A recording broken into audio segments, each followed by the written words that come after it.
but rains of breed would cut the rivulet this year, upturning and evacuating a few feet of sediment, leaving roots and rock bare in a chaotic sluice that dug its way to the river further in. This made travel much easier. Once they'd clambered down into the chute, they could avoid the undergrowth entirely, now only having to worry about the cluttered clumps of flood-driven debris and the twisting roots of the trees now bare in the afternoon sun. Only a little of that light filtered its way through the translucent leaves, illuminated like a dim ceiling of red and amber-stained glass above them. It was enough to see, and enough to tell the time of day. They had a few hours of light left before they'd have to encamp. Froya seemed at home in the forest in a way that none of them could hope to be. The nightmares that scratched at the edges of the Ghazi's perception avoided her, it seemed, allowing her to slide and flow through the shadows without impedance. Astride the foot-high roots that stretched through the leaf litter like limp, bony arms, around the edges of spongy pools of rainwater growing stale and stagnant in the late afternoon heat, along the rocky rivulets trimmed light with vibrant crimson-green dappled undergrowth. Froya followed the trail with only an occasional pause to reassess. Not that Ibrahim was a slouch. This place had been burned into his brain long ago, and along with the anxiety and fear that dribbled down the inside of his skull like a melting ice cube, old habits returned as well. Ways of moving, ways of seeing. He crouched as he advanced through the underbrush, perhaps not so unlike the bataweg that was scouting for them after all. They'd learned the hard way to move quietly and with purpose back then. The warbots had a difficult time pinning the heat trace of an armored Ansar soldier among the trees, so Ibrahim and the survivors of P Company got good at slinking through the muck with a minimum of sound and movement. It was devilishly hard. Even the wet leaves crunched and crumpled underfoot. All those areas that weren't run clear with yearly flood torrents were overgrown with brambles that rustled at the slightest touch. So he stayed close to the edge of the underbrush, not quite touching, lurking in the cover they provided. If he was lucky, as he was now, the ground would be rocky, so no tracks could lead a scuttling Zahif to their position. Though his heart continued to thump in urgency and his breath came in enforced, even streams, he kept himself under taut reins of self-control. The Ghazi were back in their old rhythms, all of the veterans at least. Advance, in place, guard, ripple forward, half the patrol watching over the rest. Fazia shadowed the tourist, arm-caster close, but at the ready for trouble from the banks of the riverbed, or for any surprises from the bataweg. Nasri took the rear, pivoting behind to sweep the path behind them for what trouble Maisara might miss. Safe up with Fazia, Jermel with Nasri, covering their steps in what arcs they left unguarded in their movements. Efficient, clean, calm. It calmed him, too, in the center of it. They were professionals. The other two did their best to keep up. Their dumb, lovable robotic mule lumbered carelessly in the back, blissfully unaware of any danger they might be in, but at least built and programmed to maintain some level of quiet. Bahir and Maisara fared little better. They were trying, God bless them, but they were at a disadvantage. They'd practiced, of course. The Minotaurs practiced maneuvers 3 times a week, but they'd never been tested like the Ghazi had been. They'd never had this forest and its terrible lessons beaten into them. Through observation, they could mimic the movements of the veteran Ansari there, but they didn't have the talent for it yet. In time, maybe. A thought rippled through the link, from Safe. Looks like she found something. Abraham glanced, then approached the crouching bataweg. Her cloak bunched against the ground, its patchy hues blending admirably in it with the hardening gray mud under their feet, making her seem a shiny helmet sat atop a sometimes mobile rock. She was reaching into a hollow shelter in the flood channel's bank, turning over shards of stone in her rugged, gloved hands. Here, look. Froya gave him one of the fragments, an eggshell it seemed by the curve and shape, but none he'd ever seen. Kanfasa had leathery white shells, long and narrow, flexible, more of a tough skin than a shell. This was nothing of the sort. It was hard, and by the curve of the piece, quite large. It must have been over a foot across when it was whole. He turned it over his hands, running his thumb along the smooth exterior. Quite a contrast from the rough outside. Never seen a four-masted with shells like this. Stop being coy. What are these things? She had a piece in her hands as well, turning it over with an air that seemed almost contemplative. For whatever doubts Ibrahim had, this Froya was an able hunter. Her thumbs rubbed back and forth across the ragged exterior of the shell fragment as she contemplated the nature of the beast.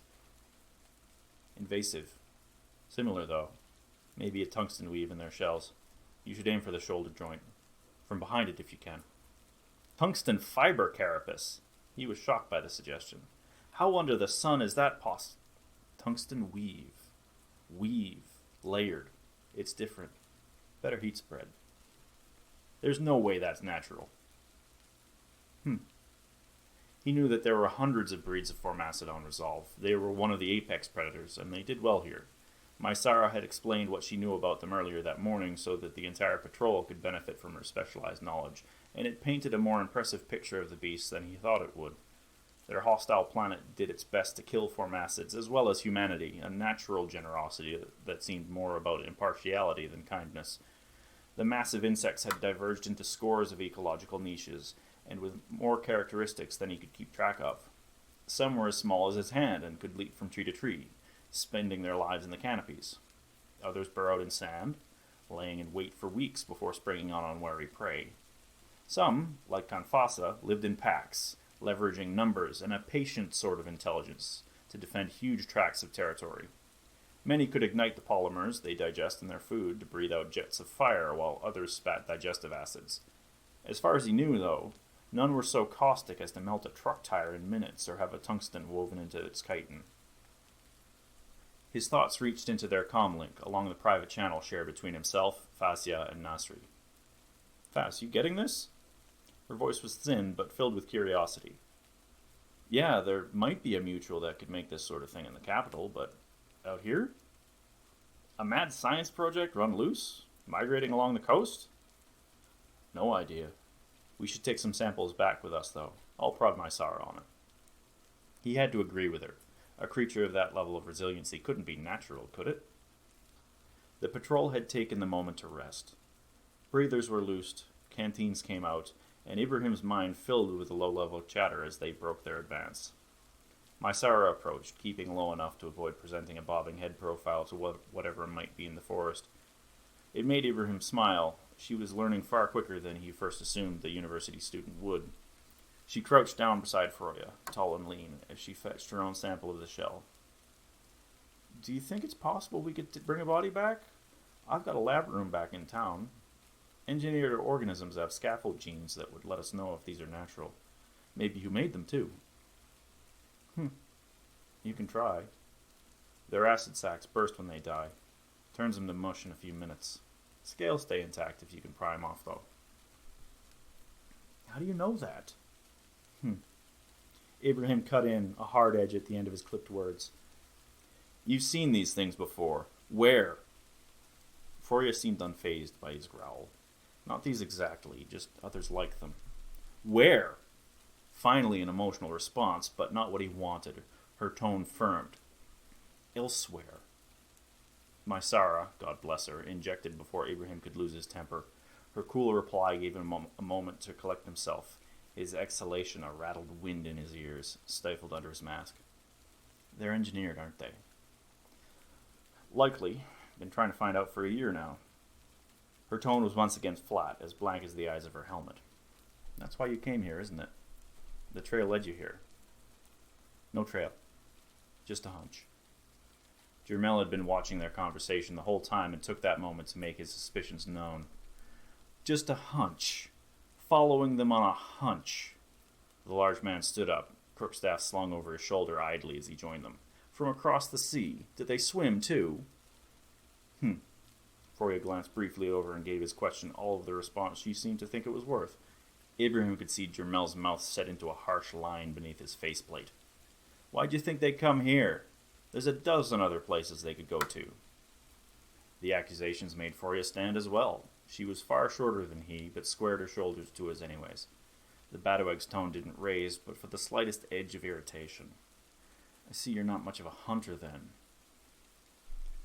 The anxieties of the forest were getting to him, but even at the best of times, Jermel had a short fuse.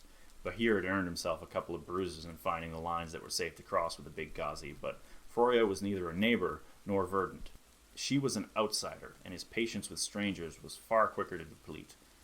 Answer it, or we'll get the answer out of you back in Fallback, in a cell. Foria didn't reply, barely even moved.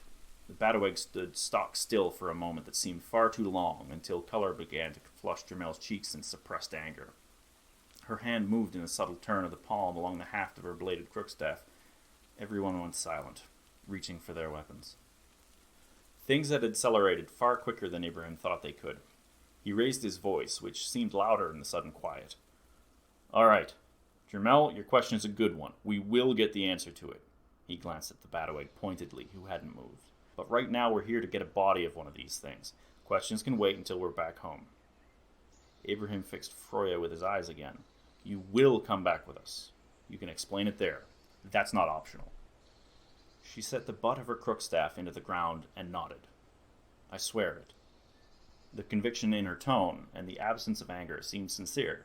The Bataweg took oaths quite seriously, so swearing this sort of thing was as close as they would get to a guarantee. Jermel squinted at her, but made no further comment, and his murmur on the comlink that was listening in seemed to confirm Ibrahim's impression. He still didn't trust her, but the oath was the best they would get. Something was still dreadfully off about the chance appearance of the Bataweg on the eve of the Four-Masted's arrival, but her willingness to swear to return to Fallback Bay suggested that Froya herself wasn't responsible. It was looking more like there was some person responsible for this, though. The Old Order did some strange things in its heyday, and creating some sort of photo-arm-resistant super-predator was within the scope of the things they could do. Far more the domain of movies and novels than reality, but they could do it if they felt like it. The federal consensus now might be able to, like Mysara had confirmed. The Hatterites weren't at all capable of it, though they had a certain knack for scavenging and turning the Old Order's technology to their own twisted purposes. The thought made the hairs on the back of his neck stand up, and he could swear that the wind that whispered through the trees carried the droning war chant of the Almutarik along with it. "Who's making them? Why?" Froya's voice was flat. "Don't know. No one good."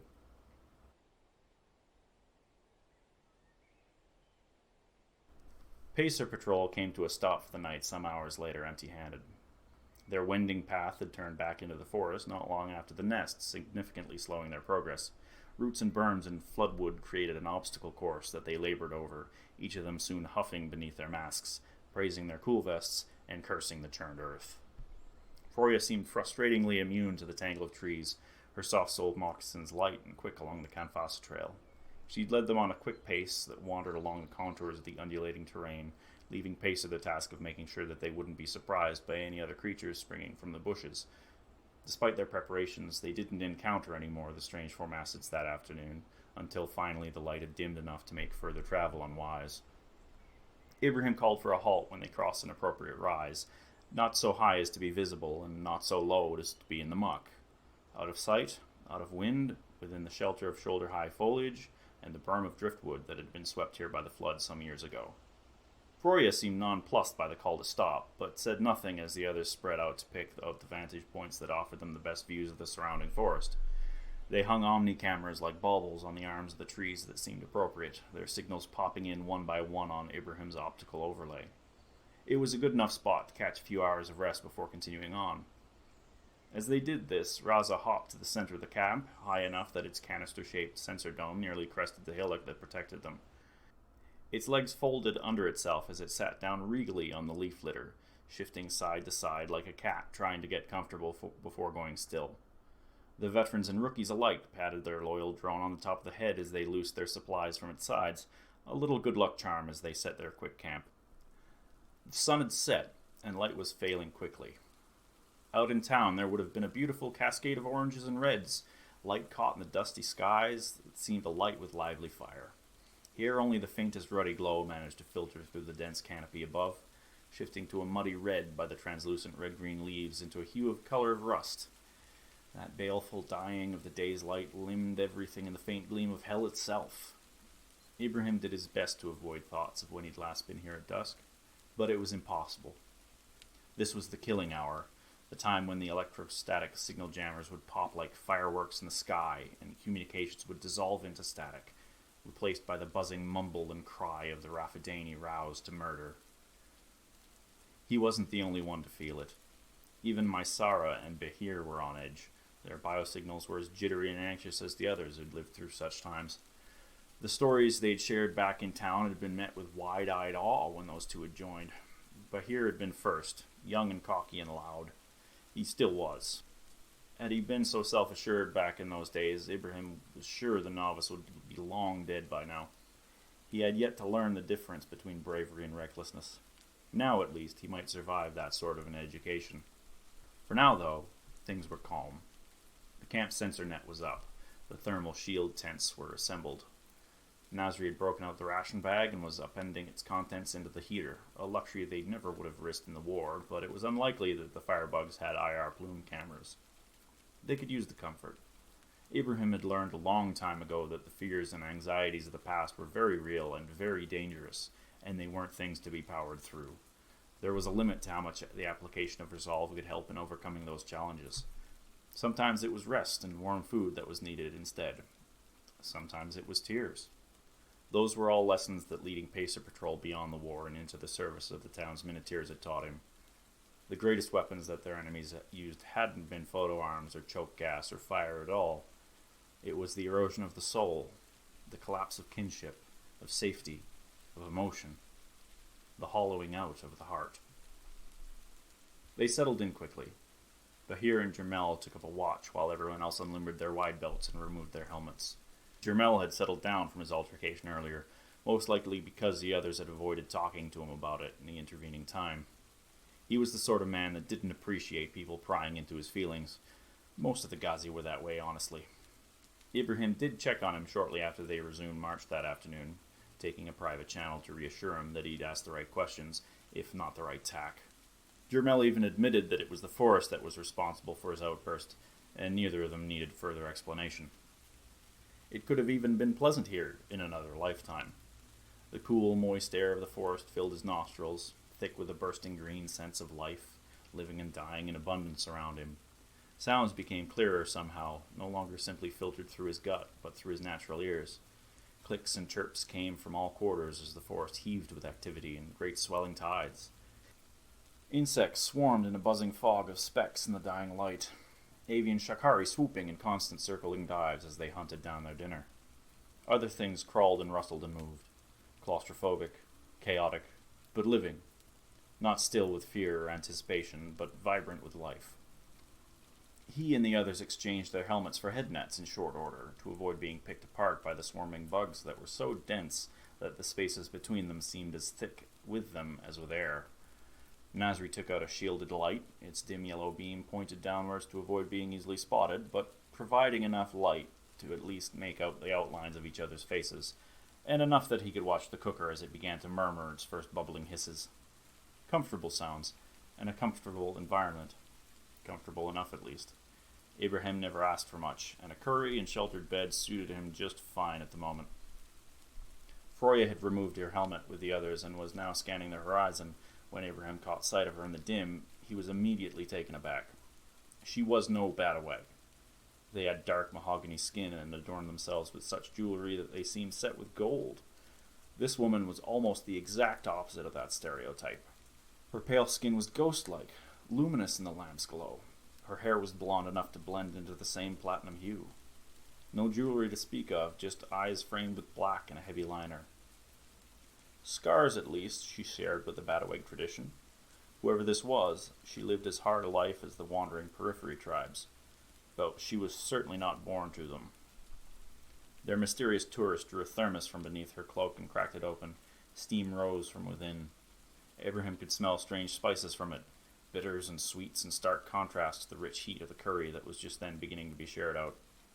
He was hungry. Marsara and Fasia seemed to notice as well. They approached Froya as a pair. "I'm glad you came with us." Marsara really was the sociable one. Froya seemed to pause a moment before responding, as if trying to dredge a little sociability out of herself as well. "So am I. I'm sorry to cause so much trouble before." "Don't be. You didn't do anything wrong. In fact, you've been a blessing. I'm sure we wouldn't have been able to follow their trail nearly so quickly as you." Fasia interjected, blunt, and a bit of a question in her statement, but surprisingly non-confrontational for the scout. "You're very good at this." "Practice." "Hunt a lot of bugs?" Froya responded to Fassia's question by tilting her arm, holding open the drape of her cloak a moment. In the shadow beneath the shroud, the ridged edge of scores of scales glistened in the amber torchlight. A wide belt, though not so wide as the Ansari's, made of insect scale, each overlapping 2 fingers apart. A hunter with a photo arm might take a season to score so many kills. One with a hand weapon and their wits could take a lifetime to accomplish it. Fassia nodded, her response laconic despite the impressive display. Yep, that's a lot. Was that all with your crook staff? Mysara leaned in to see closer, though Froya let the drape fall closed again, pausing before replying. Some. Fassia pursed her lips. I don't buy it. You say these things have some sort of biodeposited tungsten weave in their shells? You can't cut through that with a knife, not even a big one. The two shared a glance, and for the life of him, Ibrahim couldn't tell what transpired between the two in that moment. Fassia was obviously dubious, prying to learn more about their guest out of sheer protectiveness towards her patrol. That was her nature, and while it often put strangers on edge, it had saved their lives more than once, and Ibrahim would never ask her to do otherwise. Froya's reaction was completely unreadable in response, nothing more than the slight narrowing of her eye. You have to cut with a weft, she finally responded. The what? The weft. The take-up's wide. Sloppy. What under the sun does that mean? Froya just shrugged. Means what it means. Not really the place or time to give a demonstration. Will you when you're back in town? Mysara's softer tone picked up where Fassia left off. If I can. She sounded willing, but there was something in her tone that suggested that they might not get the chance. Fassia's voice raised in Ibrahim's ear on his private comlink, carried by the invisible connection of their implanted computers. His attention shifted from listening in on Mysara's chatter with the tourist to Fassia's appraisal. She's still hiding something. No shit. Nasri's voice butted in before Ibrahim could reply. Their shared channel was kept open by force of habit, and had been going for years now. It hadn't gotten much use since the era around Fallback Bay had calmed down, but once in a while they spoke up when something odd emerged. Something like Froya. She's evasive about everything, knows way too much about these 4 Massids, and refuses to say where she's seen them before. She's got to be connected to them. You think she's part of whoever brought them? Whoever made them? Could be. Jermel's got good instincts. Nasri was right. Jermel could be hot-headed, but he usually had good reason. Ibrahim pondered. That'd make her a Hatterite connected to some hidden biolab. Or maybe some rogue from a Verdant lab? Mai said there are some universities doing this sort of thing, right? Fassia responded. Not like this, apparently. I took a look earlier, asked her about it. They're mostly doing botany. Boring plant shit. I know what botany is, thanks. Just making sure, Sunflower. He could hear her smirk without looking at her. Ibrahim grinned too, but he interjected on the banter before it could properly begin. Not that he didn't enjoy it, but this wasn't the place. You're both keeping an eye on her. We'll keep her at Fallback Central once we're out of here. We're not far from the edge of the forest. Probably make it back there tomorrow, so we'll get a hop out from there back home and get some answers from her. He caught both of them nodding, and they moved through their places in camp and could feel their ascent through the link, though neither of them talked. Their chatter resumed a moment later, the opportunity to gossip and laugh at the foibles of the day and the stressors of the moment, a welcome release from the mounting anxiety that the group was feeling. He let their talk be a low hum in the back of his mind, unable to bring himself to dive into that jocular melee for the moment. There was simply too much going on in his own head to be able to share it with anyone else right then. The forest had released old fears and old ghosts, but as night fell and routine settled in, those terrors began to wash into the life he'd found after the war like the sea's muddy tide. Ibrahim would have been putting little Antoine to bed about an hour ago, then going to wash the dishes as Castra finished her nightly telework session. She'd spent all of the radiation-racked Brieux season out of work, but now that Rainy Putu was half finished, she found herself inundated with remote truck operator contracts. She specialized in heavy construction equipment, and all along the coast of Akiba there were new projects going up. Even Little Fallback Bay had its share, but most of her work was further afield. Time zones kept her working late most days, leaving him to clean up Antoine and get him to bed. He loved every minute of it. Antoine would wrap his arms around Ibrahim's neck as he was carried to bed, hanging on with a surprising amount of strength for a toddler, and Ibrahim would hum and sing the songs his mother had sung to him until the little boy was asleep. Ibrahim would linger there, awash with the soporific sweetness of new fatherhood. It was the only real lasting balm for the aches that life had measured out to he and Kasra. His scars were obvious, hers a little more subtle. He met her as one of the refugees that had fled with the verdant retreat while the Imperial troops made their push, a desperate young woman who had lost everything. Her family was killed in the flight, and she somehow had the strength to continue on alone for thousands of miles. She never talked about what she'd experienced during the war, even with him, but they found that by holding together, the both of them could somehow carry on through all that misery. And then Antoine came to them, and he couldn't think of his little boy's wide, dark eyes without tears springing to his. The ache he felt in his chest, the agony he could see in his wife, those things evaporated beneath the rainbow of his son's unbridled smile. God had given them a child untouched by war, while so many others had been made to suffer through it. To think these thoughts, in this place, at this time, was a recipe for chaos in Ibrahim's fragile heart. He could still hear the low drone of the Al-Mutarik in his ears, just on the edge of perception. The light wavered an unsettling yellow-orange, cut to splinters of dancing light by the foliage, making a carpet of glass shards lay about them as they settled in. Beyond, there was near-perfect blackness. Only the sky gave any hint of stars, a faint silver gray that turned bloody as it was caught in the low red leaves of a canopy that seemed too close. The memories of machines and screaming and terror crunched and marched through his mind. So did thoughts of his precious little boy and his wounded wife, dangerously near to where his fears rumbled. Ibrahim took a drink of water as his jaw muscles tightened. Leaves rustled in a hush of white noise as cold winds slid through the trees, the rolling of malevolent prayers for hate and murder rippling through his mind alongside.